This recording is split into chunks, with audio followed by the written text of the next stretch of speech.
Director of Safety and Permits after he's referenced in an indictment charging a former inspector with fraud and conspiracy. Fox 8's legal analyst says the indictment directly implicates Mayor LaToya Cantrell. David Jones joins us now with more.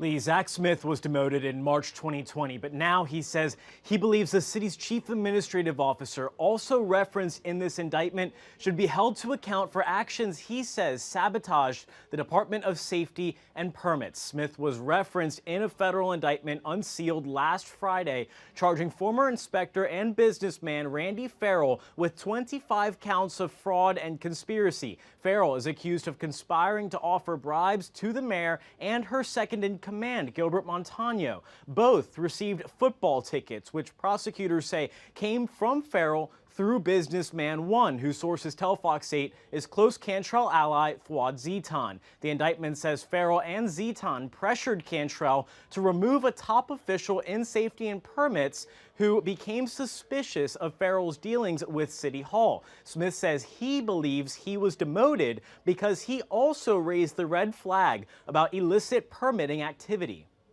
What I hope to get out of this is that CAO resigns and we have an effective individual put into that position to properly manage a budget and say, hey, if something is truly a priority, like fixing the Department of Safety and Permits, we're going to invest the right amount of time, money, energy, resources, etc. And I don't believe any of that's happened.